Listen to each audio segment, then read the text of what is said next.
नमस्कार मित्रों, मैं तेजेंद्र शर्मा हाजिर हूँ एक बार फिर जन सुलभ पुस्तकालय के पेज पर।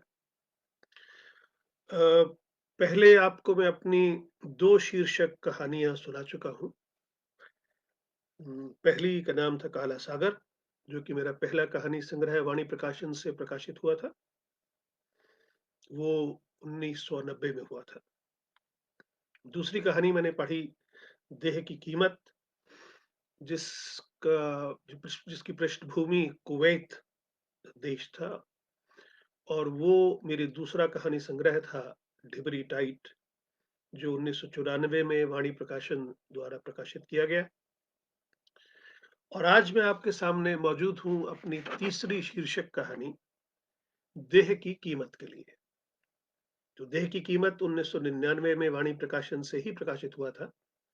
और मेरे भारत से लंदन आने से ठीक कुछ महीने पहले ही ये संग्रह प्रकाशित हुआ।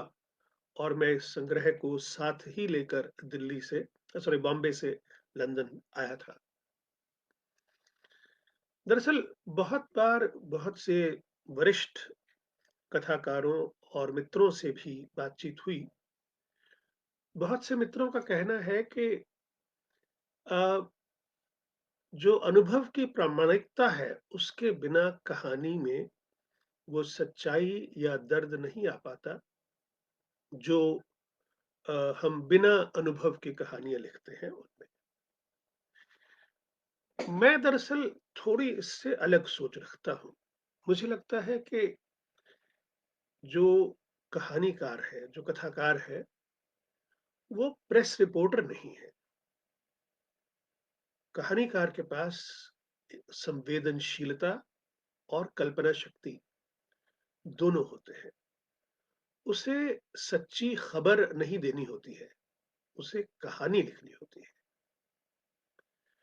तो मेरा मानना ये है कि क्योंकि लेखक संवेदनशील है, चाहे अनुभव उसका अपना है या नहीं, वो किसी और के अनुभव को भी ठीक वैसा ही महसूस कर सकता है, जैसा कि वो अपने निजी अनुभव को करता है। मुझे याद है जब 1990 में मेरा कहानी संग्रह काला सागर छप के आया, तो कहानीकार मित्र धीरेन्द्र अस्थाना ने उसकी समीक्षा की अपनी पत्रिका सबरंग में, जो कि जनसत्ता समाचार पत्र के साथ आया करती थी। तो आज तक मुझे उसका एक वाक्य धीरेन्द्र का याद है कि तेजेंद्र शर्मा को परकाया प्रवेश में दक्षता हासिल है। यानी कि वो अपने स्त्री पात्रों के मुख से ठीक वैसे ही बोलता है जैसे कोई स्त्री ही बोल सकती है। उस वक़्त बहुत अच्छा लगा था कि मेरे चरित्र चित्रण की इस तरह से तारीफ़ की है एक साथी कहानीकार ने। मगर मेरे ऊपर एक ज़िम्मेदारी भी बढ़ गई थी कि अगर धीरेन्द्र को अब मुझसे ये अपेक्षा है, तो मेरे बाकी के कथाकार मित्रों और मेरे पाठकों को भी तो मुझसे कोई न कोई ऐसी ही अपेक्षा होगी। तो मैंने अपनी इस कला को और ज़्यादा पुख्ता करने की कोशिश की। देह की कीमत एक ऐसी ही कहानी है। मेरे साथ मेरा एक मित्र नवराज सिंह दिल्ली यूनिवर्सिटी में एमए अंग्रेजी हम इकट्ठे कर रहे थे। नवराज सिंह एमए प्रीवियस में मेरे साथ थे और फिर बीच में ही छोड़ गए, क्योंकि यूपीएससी में उनका सिलेक्शन हो गया और वो अ, विदेश मंत्रालय के एम्प्लॉयी बन गए। तो एक बार मुझे याद है कि मैं टोक्यो से दिल्ली आ रहा था, तो मेरे पास मेरी एक एयर होस्टेस आई। तो मुझे एयरलाइन में पहले नाम से ही बुलाया जाता था और वो भी आधा। तेजेंद्र कोई नहीं कहता था, सब तेज कहते थे। और एयरलाइन का ये रिवाज था कि हम सब एक-दूसरे को पहले नाम से ही बुलाते थे। तो एयर होस्टेस ने आके मेरे से पूछा, "Tej, is your full name Tejinder?" I said, "yes, it is." She said, "There is a passenger who's asking for somebody called Tejinder Sharma, but I was not very sure if that's your name." तो मैंने कहा, "भाई कहाँ है वो?" तो उसने मुझे उस यात्री से मिलवाया। तो मैं अपने पुराने मित्र नवराज को मिलके बहुत खुश हुआ और मैंने कहा कि, "भाई ये यात्रा कैसे और कहाँ से आ रहे हो? कहाँ जा रहे हो?" तो उसने बताया कि वो उन दिनों टोक्यो में पोस्टेड था। बातों-बातों में उसने एक छोटी-सी घटना सुनाई जो करीब डेढ़ 2 लाइन की होगी। उसने मुझे बताया, यार, कि कई बार बहुत मुश्किल होती है। एक सरदार लड़के की डेथ हो गई थी, तो उसकी डेड बॉडी वापस भेजनी थी, तो वहाँ सास और बहू में लड़ाई हो गई कि पैसे किसको मिले, सास को या बहू को? क्योंकि लड़के का कहना था, तो सास का कहना था कि बेटा तो मेरा मरा है, और पत्नी का कहना था कि अब तो मेरा पति है। तो नवराज सिंह मुझे ये कहानी सुना के दिल्ली उतर गया, लेकिन मेरी कई रातों की नींद खराब कर गया। मेरे दिमाग में वो माँ आती थी जो बेटे की मौत के पैसे खुद पाना चाहती थी। मेरे दिमाग में वो पत्नी भी आती थी, जिसे ज़ाहिर है कि आगे ज़िंदा रहने के लिए पैसों की ज़रूरत होगी। मैंने इस विषय को मथना शुरू किया। मेरा हमेशा मानना है कि जब कोई भी घटना या कोई भी अ, दुर्घटना जब तक आपके थॉट प्रोसेस में वाइन की तरह मैच्योर ना हो जाए, तब तक वो कहानी नहीं बनती। तो सोचना शुरू किया कि इसका लोकेल क्या हो। उन दिनों मेरे पेरेंट्स ने फरीदाबाद में एक घर बनाया था। तो वहाँ सेक्टर 15 बहुत अमीरों का सेक्टर था और सेक्टर 18 एक हाउसिंग बोर्ड का सेक्टर था। तो मुझे वो सेटिंग इस कहानी के लिए बहुत अच्छी लगी, और चरित्रों को मैंने अपने आस-पास से खोजना शुरू किया कि मैं जो चरित्र बनाना चाह रहा हूँ, वो मुझे कहाँ से मिलेंगे। तो मुझे अपना एक मित्र याद आया जो हमेशा विदेश में जाके सेटल होना चाहता था। तो मैंने अपने इस कहानी के मुख्य किरदार को भी उसी मित्र पर अ, बेस किया कि मैं उस मित्र को बहुत अच्छी तरह जानता हूँ, उसकी मानसिकता को जानता हूँ, उसकी सोच को जानता हूँ, उसके शब्दों तक को जानता हूँ, क्योंकि वो मेरा बहुत प्रिय मित्र था। तो मैंने इस मेन चरित्र को, जिसकी की मृत्यु हो जाती है टोक्यो में, उसको चुना, और उसकी मम्मी को मैंने इस कहानी में भी माँ के तौर पे चुना। जो उनका बोलने का अंदाज़ था, वो सब मैंने वहाँ से पकड़ा। और जो अ, दारजी हैं, उसके लिए मैंने अपने हायर सेकेंडरी के ड्राइंग के टीचर को याद किया। वो देखने में बड़े गुरसिख लगते थे। वो सफ़ेद शलवार और सफ़ेद कुर्ता पहनते थे, कमीज़ पहनते थे एक्चुअली, लंबी वाली, और उसके ऊपर सर्दियों में वेस्ट कोट या कोट पहनते थे। उनकी दाढ़ी खुली रहती थी। वो दाढ़ी को बाँधते नहीं थे, और उनका बोलने का ढंग बहुत मीठा था।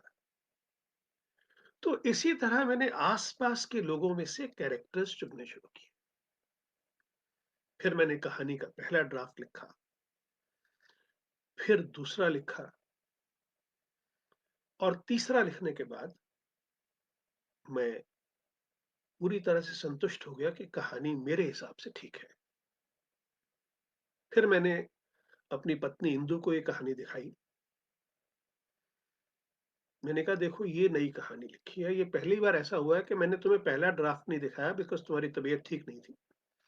वो उन दिनों कैंसर की अ, काफ़ी एडवांस स्टेज पर थे। उसने जब वो कहानी पढ़ी तो और मैं आपको बता दूँ मैं पहले ही बता चुका हूँ कि मेरी कहानियों को इंदु करेक्ट किया करती थी, भाषा के तौर पे भी और साहित्य के तौर पे भी। उसने जब ये कहानी पढ़ी तो उसने कहा कि अब मैं संतुष्ट हूँ कि अब मुझे आपकी कहानियाँ करेक्ट करने की ज़रूरत नहीं है। अब आपको हिंदी में कहानी लिखनी ठीक से आ गई है। तो ये इंदु की तरफ से बहुत बड़ा सर्टिफ़िकेट था मेरे लिए। मैं काफ़ी सैटिस्फाइड रहा, इस बात से खुश हुआ। फिर ये कहानी कालिया जी ने वर्तमान साहित्य का एक विशेषांक संपादित किया था, उसमें ये कहानी छपी। उसके बाद कई और जगह भी गई। एक वेबसाइट है प्रतिलिपि, उस पर मेरी 10-12 कहानियाँ हैं। मगर कमाल की बात ये है कि जहाँ और कहानियों को 4 से 5,000 पाठकों ने पढ़ा है, देह की कीमत को 2 लाख से ज़्यादा पाठकों ने पढ़ा है। और इस पर आज भी मुझे कोई न कोई प्रतिक्रिया लिखी हुई आ जाती है। तो मित्रों, आपको मैंने थोड़ा आइडिया तो दिया कि कहानी आई कहाँ से। अब मैं आपके सामने कहानी पढ़ूँगा, देह की कीमत। और ये वो संग्रह है जो वाणी प्रकाशन से 1998 में आया था। तो मैं शुरू करता हूँ। परमजीत कौर अपने कमरे में गुमसुम बैठी थी। उसकी आंखें सामने पड़े कलश पर टिकी हुई थीं। उसका 2 वर्षीय पुत्र गहरी नींद सो रहा था। कमरे की निस्तब्धता को उसके पुत्र की जुकाम से बंद नाक की सांस की आवाज ही भंग कर रही थी। कमरे का टेलीविजन भी चुप था। टेलीफोन भी गला बंद किए कोने में पड़ा था। किंतु ये चुप्पी किसी शांति का प्रतीक नहीं थी। परमजीत के मन में तूफान की लहरें भयंकर शोर मचा रही थीं। और फरीदाबाद के सेक्टर 15 के बाहर एक कुत्ता जोर से रो रहा था। रोना तो अब शायद पम्मी के जीवन का अभिन्न अंग बनने वाला था। पम्मी, हाँ, हरदीप उसे इसी नाम से तो पुकारा करता था। पम्मी और हरदीप एक दूसरे के जीवन का अटूट हिस्सा बन चुके थे। पम्मी का उजला खिला रंग, बेदाग मुलायम चेहरा और अंग्रेजी ऑनर्स तक की पढ़ाई, यही सब गुण तो उसे फरीदाबाद के सेक्टर 18 से सेक्टर 15 तक ले आए थे। हरदीप ने पम्मी को अपने किसी रिश्तेदार के विवाह में देख लिया था। बस तभी से बीजी के पीछे पड़ गया। बीजी जब ब्याह करना है तो बस उस लाल सूट वाली से ही करना है। ओए लाल सूट वाली दा नाम तो पुछ लेंदा। बीजी को अपने पुत्र की व्यग्रता कहीं अच्छी भी लग रही थी। उनका लाडला बेटा जापान जाने की तैयारी में है। यदि वहां से कोई चपटी नाक वाली जापानी पत्नी उठा आया तो बीजी का क्या होगा। बीजी लग गई लाल सूट वाली की तलाश में। और तलाश जाकर पूरी हुई सेक्टर 18 में। बीजी के मन में थोड़ा झटका लगा। उत्तर की पसंद टिकी भी तो जाकर सेक्टर 18 में। भला 15 सेक्टर वाले 18 वालों के घर रिश्ता लेकर जाएं तो कैसे। बात बड़ी सीधी सी है। सेक्टर 15 है कोठियों और बंगलों वाला सेक्टर। हर बंगले में कम से कम एक कार तो है ही। और सेक्टर 18 में है हाउसिंग बोर्ड के 2 कमरों वाले मकान। बीजी सोच में पड़ गई। बीजी सोचते सोचते ही सेक्टर 18 में पहुंच भी गई। भला सा घर, सीधे साधे लोग, छोटा सा परिवार, सरदार वरयाम सिंह, पत्नी सुरजीत कौर, परमजीत और छोटा भाई सुखविंदर। बस इतना ही परिवार था। दीवार पर गुरु नानक देव और गुरु गोविंद सिंह के चित्र और लाल कपड़े में लिपटा गुरु ग्रंथ साहब परिवार के आस्तिक होने का ऐलान कर रहे थे। बाहर गुरुद्वारे के लाउडस्पीकर पर आवाज आ रही थी, श्लोक महल्ला पंजवा, अपने सेवक की आपे राखे, आपे नाम जपावे, जहां जहां काज किरत सेवक की। और बीजी को लगा, ऐसे समय में ये श्लोक तो उनकी सफलता का ऐलान है। परमजीत उस दिन कॉलेज नहीं गई थी। उसे हल्का सा बुखार था। बुखार में जो लड़की इतनी सुंदर लग सकती है, वो सजने संवरने के बाद क्या लगेगी। वरयाम सिंह और सुरजीत कौर प्रसन्न कि उनकी बेटी विवाह के बाद नजदीक भी रहेगी, और रहेगी भी सेक्टर 15 में। होने वाला जमाई जापान में काम करता है। माता पिता के लिए इतना ही काफी था। उन्हें हाँ करने में देरी कितनी लगनी थी। वो दोनों भी कन्यादान कर स्वर्ग में अपना स्थान पक्का करने की योजना बनाने लगे। परमजीत को तो कन्यादान शब्द से ही वितृष्णा हो उठती थी। दान वाली वस्तु बनना उसे गवारा नहीं था। इसीलिए विवाह कचहरी में करना चाहती थी। परंतु शादी विवाह के मामले में बेटियों को नहीं बोलना चाहिए ना। संभवतः इसीलिए परमजीत बोलना चाहकर भी कुछ बोल नहीं पाई, और लाल सूट वाली लड़की लावा फेरे लेकर ज्ञानियों के श्लोकों पर सवार होकर सेक्टर 18 से 15 के बीच की सड़क लांघ गई।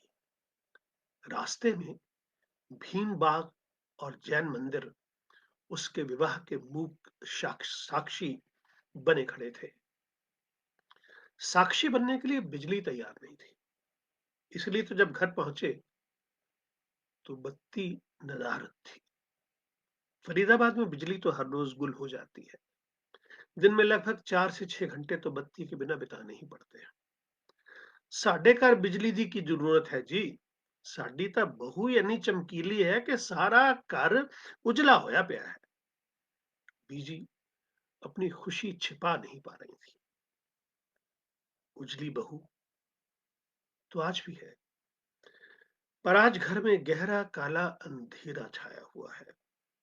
बीजी अपने कमरे में रो रो कर आंखें सुजा रही हैं, तो हरदीप के दोनों भाई अपनी भाभी को पत्थर दिल करार दे रहे हैं। चुप है तो केवल दारजी। दारजी ने सदा ही पम्मी को पिता का सा प्यार दिया है। वास्तव में उनका व्यवहार सरदार वरयाम सिंह के साथ समधियों जैसा रहा ही नहीं। दोनों ऐसे दोस्त बन गए जैसे वर्षों से एक दूसरे को जानते हो, और निकले भी पड़ोसी। सरदार वरयाम सिंह मौड़ मंडी के रहने वाले थे, और दारजी का बचपन बीता था मानसा में। भला मानसा और मौड़ में दूरी ही कितनी थी। बस इतनी ही दूरी फरीदाबाद में भी थी। किंतु हरदीप तो बहुत दूर चला गया था।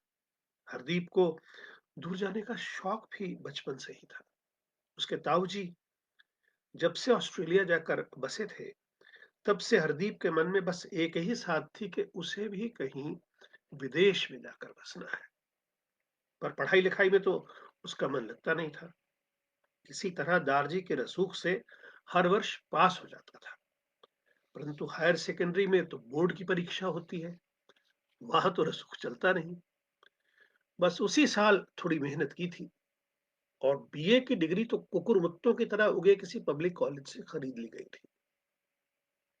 खरीदने को तो दारजी नौकरी भी खरीद देते, परंतु हरदीप को तो नौकरी करनी नहीं थी ना, और ना ही दारजी के व्यापार में हाथ बटाना था।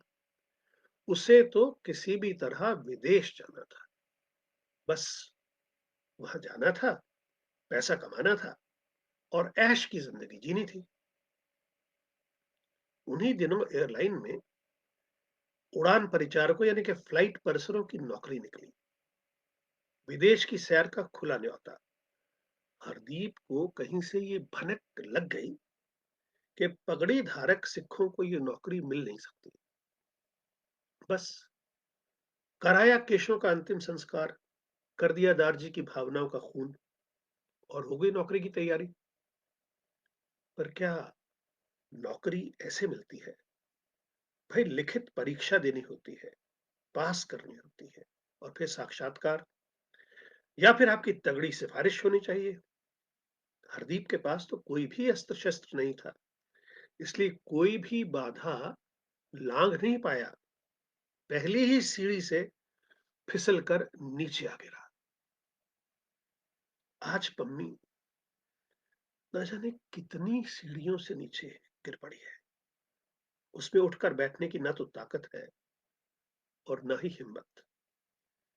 ऐसा कैसे हो जाता है? एक ही घटना आपके समूचे जीवन को कैसे तहस-नहस कर देती है। जिजीविषा बहुत निर्दयी वस्तु होती है। इंसान को जीवित रहने के लिए मजबूर करती रहती है। वरना क्या आज पम्मी के पास जीने का कोई कारण है? उसके जीवन पर छाया अंधेरा तो और भी विकराल होता जा रहा है। अंधेरे में जीने का अभ्यास है पम्मी को।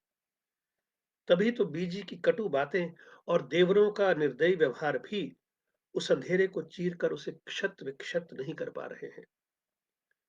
मैं तो पहले ही कहंदी सी, कुड़ी मंगली है, इत्थे ब्याह नहीं करना। मेरी तो कदी कोई सुनदा नहीं ना जी। और बीजी का विलाप जारी था। ओए ना, उसके माँ-प्यो ने कुछ छुपाया था क्या? साफ-साफ तो बोल देता था कि हमारी कुड़ी तो मंगली है। उस वक़्त तो तेरे काके ने ही कह दिया था। कोई इन बातों को मानता ही नहीं। और फिर आज किस बात की शिकायत कर रही हो? वो मेरा तो पुत्तर चला गया, तुसी मैनू ही लेक्चर दे रहे हो?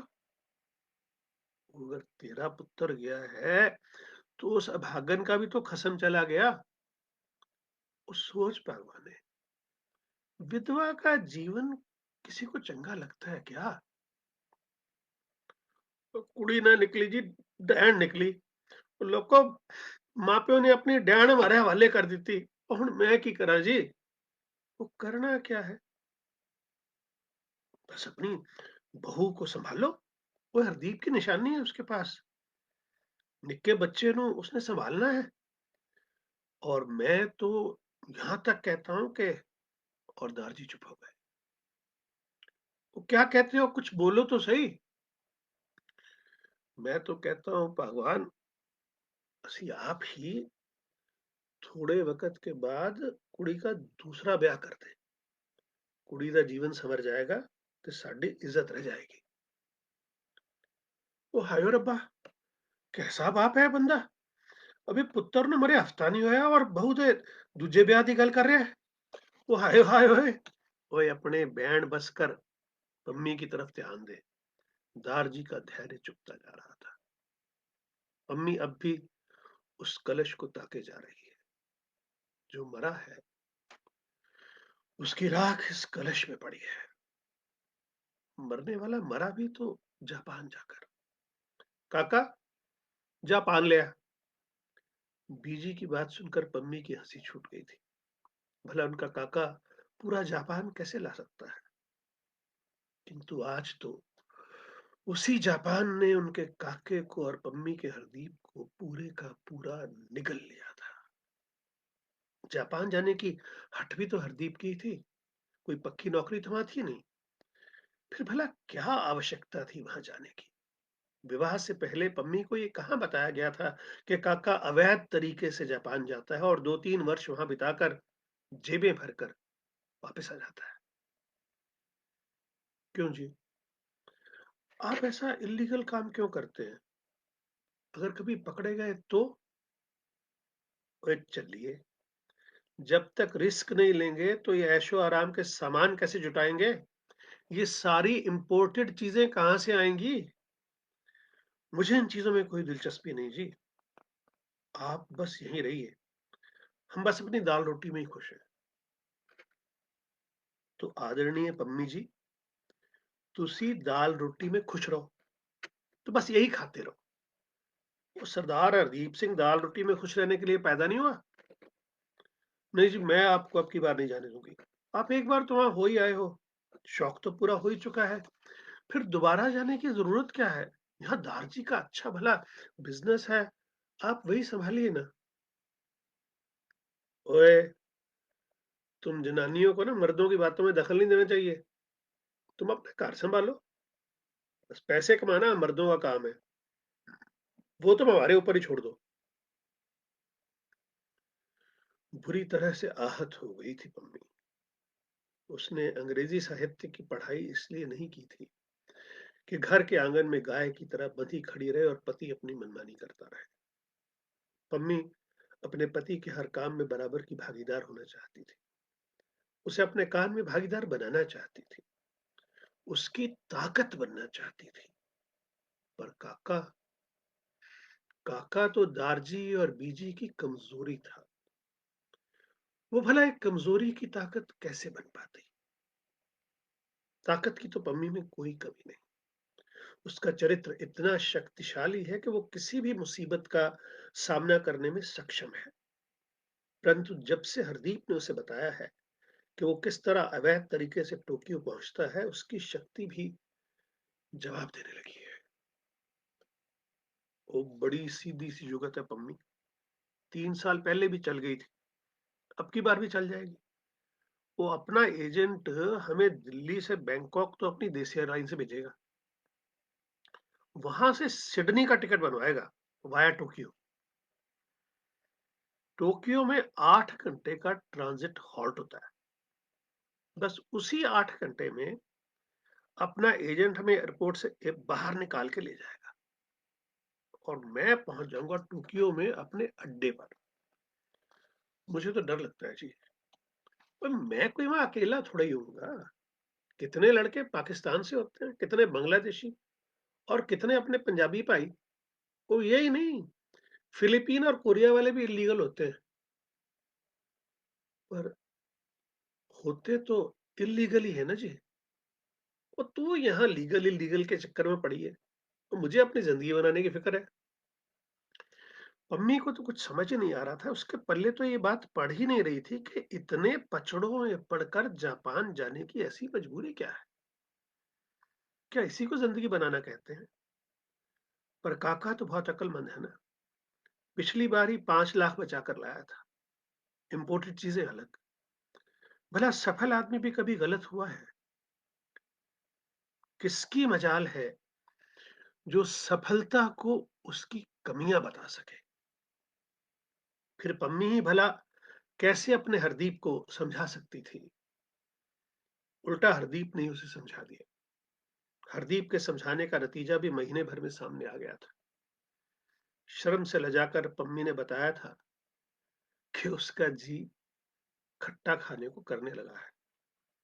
दारजी तो बच्चों की तरह भंगड़ा पाने लगे थे। बीजी ने बलैया ली थी। बहू को काला टीका लगाया, उसकी नजर उतारी, गुरुद्वारे ले जाकर माथा टिकवाया, घर में अखंड पाठ रखवाया। अब की बार बीजी ने भी पुत्र को समझाने की कोशिश की।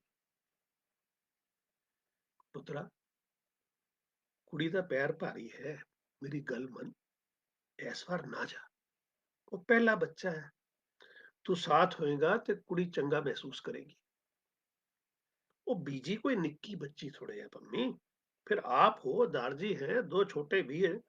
वो कोई इकल्ली थोड़ी है। पुत्रा, असी सारे बेगाने, उसका अपना तो बस एक तू ही है। कितना सच कहा था बीजी ने। आज हरदीप की मौत के बाद सब बेगानों का सा व्यवहार ही तो कर रहे हैं। हरदीप तो बेटे का मुंह देखे बिना ही चलाना कर गया। तुमने इंसान अपने भविष्य के लिए क्या कुछ नहीं करता। वो दिल छोटा नहीं करते पगली। पता नहीं क्यों जी, मेरा तो दिल ही नहीं मानता कि आप जापान जाओ। मेरी तो बस यही तमन्ना है कि जब अपना बच्चा पैदा हो ना, तो सबसे पहले वो आपका चेहरा देखे। चेहरे कैसे दूर चले जाते हैं, गायब हो जाते हैं। पम्मी की माँ जच्चगी के लिए अपनी बेटी को अपने घर ले गई थी। आजकल घर में कहाँ बच्चे पैदा किए जाते हैं। दाइयां तो केवल कहानियों में रह गई हैं, या फिर पिछड़े हुए गांवों में। शहरों में तो बच्चे नर्सिंग होम में ही पैदा होते हैं। मायके वाले तो बस पैसे खर्चते हैं, परेशानी उठाते हैं ताकि होने वाला बच्चा उनके जमाई के नाम को आगे बढ़ा सके। पम्मी का पुत्र अपने पिता की अनुपस्थिति में इस दुनिया में आ गया था और हरदीप अपने पुत्र को देखे बिना ही इस दुनिया से चला गया था। अपनी रणनीति के अनुसार हरदीप बैंकॉक होते हुए टोक्यो पहुंच गया था। अपने पुराने साथियों के साथ ही जाकर रहने का ठिकाना भी कर लिया था। एक ही कमरे में 10-12 अवैध रूप से घुसे लड़के वहां रहते थे। कुछ एक की पत्नियां पीछे हिंदुस्तान में प्रतीक्षा कर रही थीं। कुछ एक जापान में ही विवाह करने की जुगाड़ बना रहे थे।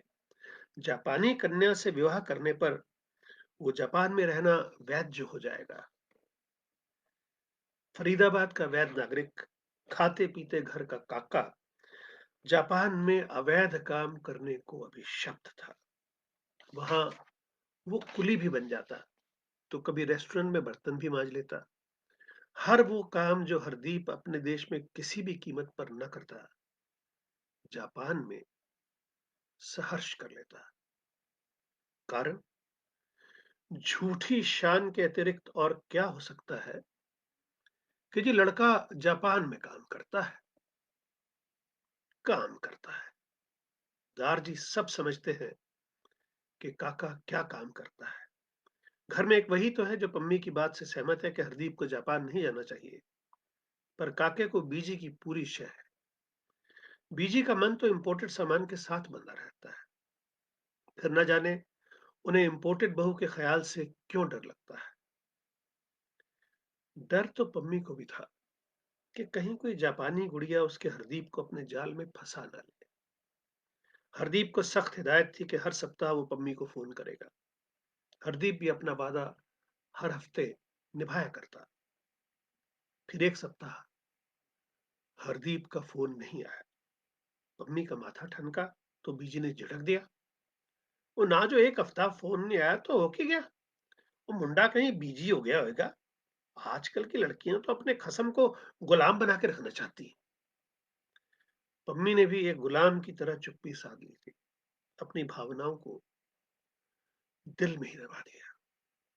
परंतु विदेश में बैठे हरदीप का बुखार उसके शरीर में दबकर रहने को तैयार नहीं था। भेद खुल जाने के डर से डॉक्टर से दवा लेने भी नहीं जा सकते थे। दोस्त लोग मिलकर ही दवा करवा रहे थे। शरीर कमजोर पड़ गया था। 2 कदम चलते ही चक्कर आने लगते थे। अवैध कर्मचारी को तो रोज के पैसे रोज काम करने पर ही मिलते हैं। काम नहीं तो दाम नहीं। मन ही मन हरदीप को ये चिंता भी खाए जा रही थी कि क्या होगा। बस इसीलिए कमजोरी की हालत में भी काम पर निकल पड़ा था। पम्मी को हर दिन काटने को दौड़ रहा था। वो अपनी माँ से मिलने तक नहीं जा पा रही थी। अगर पीछे से हरदीप का फोन आ गया तो माँ का फोन तो कई बार आ चुका था और पिताजी भी 2 बार लेने आ चुके थे। आखिरकार पम्मी ने सेक्टर 15 से 18 के बीच की सड़क लांघने का मन बना ही लिया।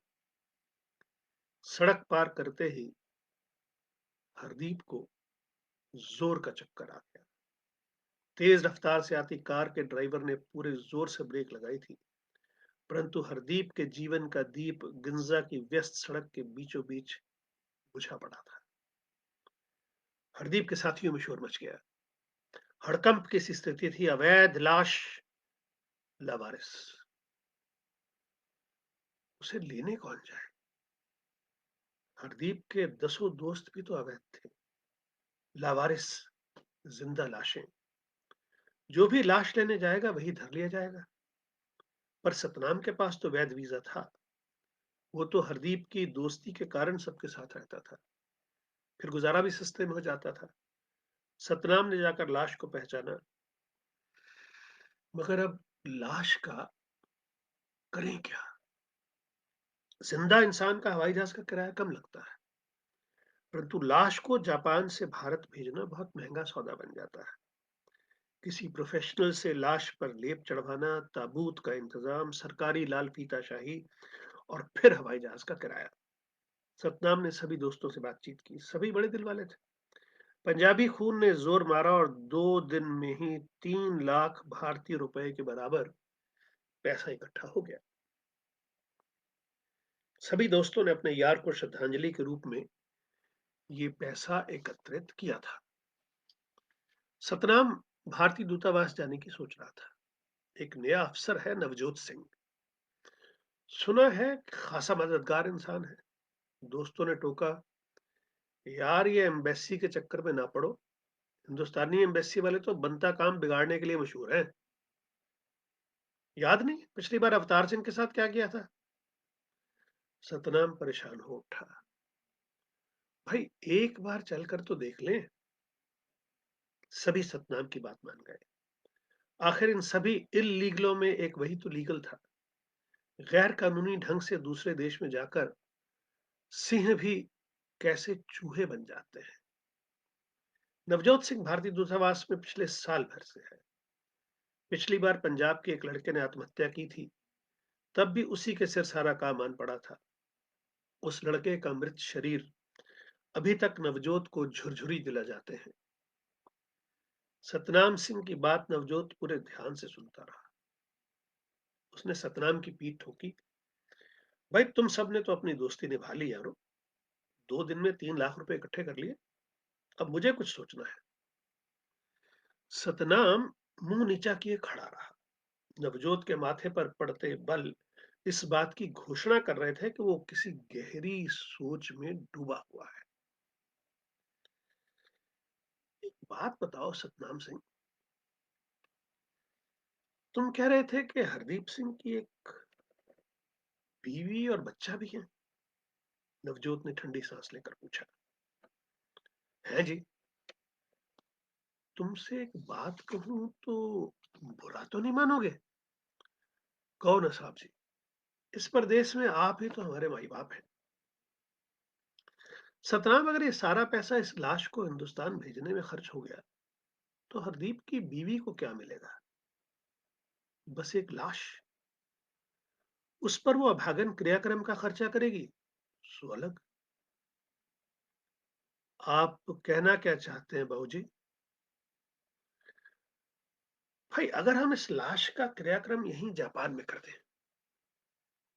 तो इसकी अस्थियां तो मुफ्त में भारत भेजी जा सकती हैं। डिप्लोमेटिक मेल से भेज देंगे। ये पैसा उसकी बीवी के काम आ जाएगा। सतनाम किंग कर्तव्य विमूढ़ होकर रह गया था। उसे समझ ही नहीं आ रहा था कि उसकी प्रतिक्रिया क्या हो। उसे नवजोत सिंह बहुत ही घटिया आदमी लगा, क्योंकि भावनाओं की कद्र उस इंसान में बिल्कुल भी नहीं थी। उसे नवजोत सिंह बहुत अच्छा इंसान लगा, क्योंकि वो जीवित व्यक्ति के बारे में सोच रहा है, सिर्फ लाश के बारे में नहीं। बाबूजी, आप जो ठीक समझे ना वही करो जी। सतनाम ने वापस आकर सारे मित्रों को नवजोत सिंह के मन की बात बताई। सभी की आंखों में नवजोत सिंह का चरित्र पेंडुलम की तरह नायक और खलनायक के बीच झूल रहा था। बुत बने बैठे थे सब। किसी भी निर्णय पर पहुंच पाना आसान था क्या? एक राय पर सभी मित्र एक मत थे कि फरीदाबाद में हरदीप की बेवा से बात की जाए। जो वो ठीक समझे वही किया जाए। फोन की घंटी बजी। दोपहर का समय था। फोन दारची ने उठाया। जापान से फोन था। दारची की आवाज खुद ब खुद ऊंची हो गई। हाँ जी, हाँ, मैं उसका फादर बोल रहा हूँ। उसकी वाइफ घर पे नहीं है। जी? व्हाट?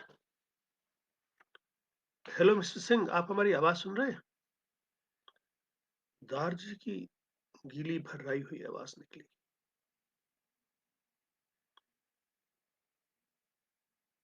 क्यों जी, काके का फोन था, क्या बोला? अब वो कभी नहीं बोलेगा भगवान ने। तो शुभ शुभ बोलो जी।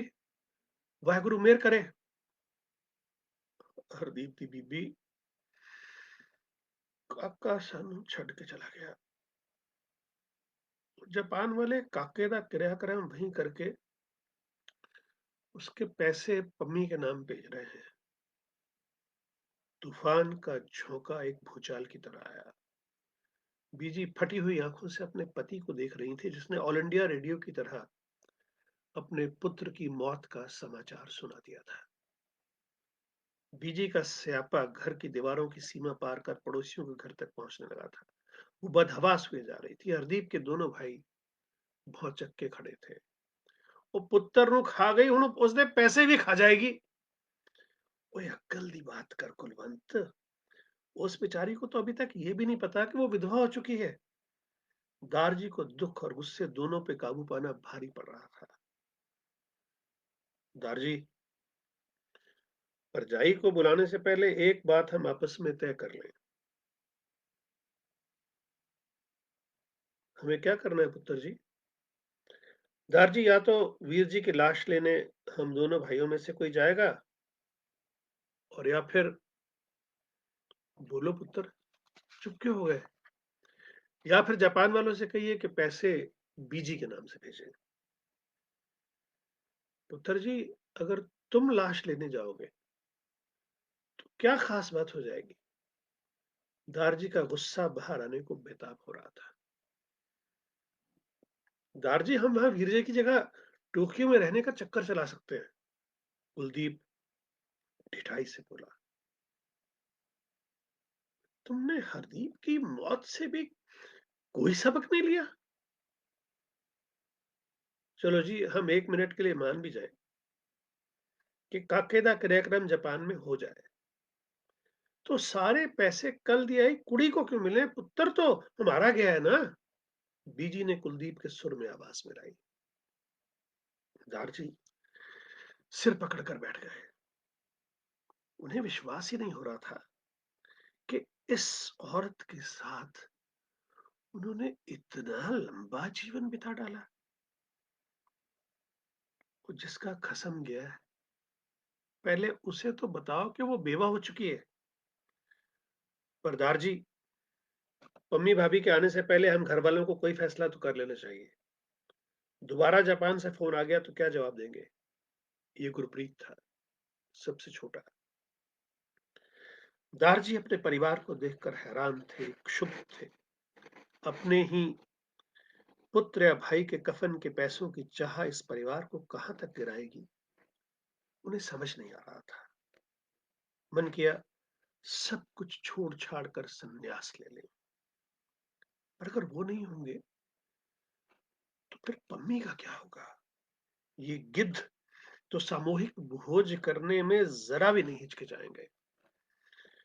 पुत्र जी, आप अपने भाई और माँ के साथ फैसले करो।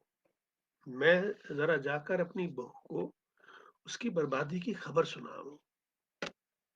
15 सेक्टर पर गिरी बिजली को दारजी 18 सेक्टर अपने साथ ले गए। सरदार वरयाम सिंह और सुरजीत कौर के तो पैरों के नीचे से मानो जमीन ही निकल गई। पम्मी तो चीख मारकर बेहोश ही हो गई। बस 4-5 महीने ही तो बिताए थे अपने पति के साथ। वरयाम सिंह जी, आप जी की राय है, जापान वालों को क्या जवाब दिया जाए? सरदार साहब, आप बड़े हैं, अक्लमंद हैं, दुनिया देखी है आपने। आप जो भी फैसला करेंगे वो ठीक ही होगा। सरदार वरयाम सिंह के दोनों हाथ जुड़े हुए थे। देख भाई वरयाम सिंह, ये फैसला मैं अकेला नहीं कर सकता। मेरी हालत से तो अच्छी तरह वाकिफ है। अभी तक न जाने कैसे सब कुछ सहे जा रहा हूं। सरदार साहब, आप जो भी फैसला करें ना, जरा पम्मी के भविष्य का जरूर ख्याल रखें। यार, भविष्य की तो बाद में सोचेंगे। अभी तो पम्मी को मेरे साथ रवाना करें। घर में 100 अफसोस करने वाले आएंगे। दारजी उठ खड़े हुए। वरयाम सिंह और सुरजीत कौर पम्मी और उसके पुत्र को लिए 15 सेक्टर की ओर चल दिए। भीम बाग और जैन मंदिर पम्मी की सूजी हुई आंखें देखकर भी चुप थे, निरपेक्ष खड़े थे। बीजी ने सबको देखा तो उनका स्यापा और ऊंचा हो गया। दारजी ने पम्मी को अलग से बुलाया और उससे एक बार फिर वही सवाल किया। पम्मी के पास सिवाय रोने के और कोई जवाब था नहीं। दारजी के दिमाग में वरयाम सिंह की आवाज गूंज रही थी, जरा पम्मी के भविष्य का ख्याल जरूर रखें। जापान से फोन आया। दारजी ने फोन उठाया, पम्मी की ओर देखा पम्मी की रोती हुई आंखों में लाचारी साफ दिखाई दे रही थी। बीजी, कुलदीप और गुरप्रीत की आंखें और कान दारजी की ओर लगे हुए थे। हाँ जी, नवजोत सिंह जी, आप ड्राफ्ट परमजीत कौर के नाम से ही बनवाइएगा और अस्थियां थोड़ी इज्जत से किसी कलश में भिजवा दीजिएगा। दारजी के आंसुओं ने उनकी आंखों से विद्रोह कर दिया और वो निढाल होकर जमीन पर ही बैठ गए। पूरा घर तनाव से भर गया। बीजे ने पूरा घर सिर पर उठा लिया। ऐस कमीनी नु ता पैसा मेरे पुत्र तो ज्यादा प्यारा हो गया। अपने पुत्र दे आखिरी दर्शन भी नहीं कर सकांगी। खसमा नु खानी है तेरा कख न रहे। दारजी ने पम्मी के सिर पर हाथ फेरकर उसे कमरे में जाने को कहा। पम्मी एक लुटे पिटे मुसाफिर की तरह किसी भी तरह अपने कमरे तक पहुंच गई। रात को बीजी ने एक और चाल चली। सुनो जी, मैं एक बात कहूं तो बुरा तो नहीं मानोगे? बोलो। दारजी की दर्द भरी आवाज उभरी। अगर कुलदीप पम्मी पर चादर डाल दे तो कैसा रहे? घर की इज्जत घर में ही रह जाएगी। अस्थियां और बैंक ड्राफ्ट आ पहुंचे हैं। बाहर बीजी का प्रलाप जारी है। दारजी दुखी हैं और अंदर कमरे में पम्मी अपनी सूजी हुई आंखों से कलश को देखे जा रही है। उसने 3 लाख रुपए का ड्राफ्ट उठाया। उसे समझ नहीं आ रहा था कि ये उसके पति के देह की कीमत है या उसके साथ बिताए 5 महीनों की कीमत। उसका पुत्र अभी भी जुकाम से बंद नाक से सांस लिए जा रहा था। तो मित्रों, ये है कहानी देह की कीमत। दरअसल जिस जमाने में ये कहानी लिखी गई थी, 3 लाख और 5 लाख रुपए बहुत बड़ी रकम होते थे। उस जमाने में इतने पैसे में अ, फ्लैट तक खरीद लिया जाता था बॉम्बे में। तो ये न सोचा जाए कि कहानी में पैसे इतने कम क्यों हैं आज के हिसाब से। तो ये कहानी एक ऐसे समाज की कहानी है जहां रिश्ते अर्थ से संचालित होते हैं। पैसा किसी भी रिश्ते से ज्यादा ताकतवर और महत्वपूर्ण हो जाता है। ये एक ऐसा समाज है जहां हर इंसान केवल अपने बारे में सोच रहा है, मगर फिर भी कहीं एक बहुत अच्छी बात है कि इस समाज में अभी भी दारजी जैसे लोग हैं जिन पर यह विश्वास किया जा सकता है कि वो कुछ गलत नहीं होने देंगे। और जब तक ऐसे लोग हैं, ऐसे लोग मौजूद हैं, तब तक हमें निराश नहीं होना है। ये कहानी जिस तरह मैंने लिखी, जिस तरह मैंने इसकी बुनावट बनाई, मैंने एक ऐसा प्रयास भी किया कि जो कलम है वो कैमरे की तरह काम करे। जैसे फिल्म में एक सीन घर का है तो दूसरा सड़क का है, तो उसका इस्तेमाल मैंने किया कि एक सोच पम्मी की है। पम्मी जो सोच रही है उसमें सिनेमा की तरह कट टू टोक्यो की सड़क, वहां से कट बैक टू पम्मीज हाउस। तो स्ट्रीम ऑफ कॉन्शियसनेस को मैंने इस कहानी में कैमरे की तरह इस्तेमाल किया और कैमरा पूरी कोशिश करता है कि इस कहानी को आपको दिखाए, इसे नैरेटर सुनाए नहीं। आपको अगर आँखें बंद करके आप सुने तो आपको पूरी कहानी आपके सामने एक फ़िल्म की तरह चलती हुई दिखाई दे। ये मेरा प्रयास था। आप लोगों के कमेंट से मुझे पता चलेगा कि आप तक ये कहानी कैसी पहुँची। आप क्या इस कहानी को ठीक वैसे ही महसूस कर पाए जैसा मैंने लिखते हुए महसूस किया था। तो मैं तेजेंद्र शर्मा जनसुलभ पुस्तकालय को शुक्रिया कहते हुए, धन्यवाद कहते हुए कि मुझे आज आप सबको अपनी ये कहानी सुनाने का मौका मिला। और मैंने जैसा आपको पहले भी बताया था कि ये कहानी प्रतिलिपि पर सबसे ज़्यादा पढ़ी गई कहानियों में से एक है, जिसे 2 लाख से ज़्यादा पाठकों ने पढ़ा है। तो आप मुझे ज़रूर बताइएगा, क्या मैं पम्मी का दर्द, समाज के यथार्थ और हालात को आप तक पहुँचा पाया या नहीं? अर्पण और जनसुलभ पुस्तकालय को धन्यवाद और शुक्रिया, और आप सबका भी जिन्होंने बैठ के मुझे समय दिया और मेरी कहानी को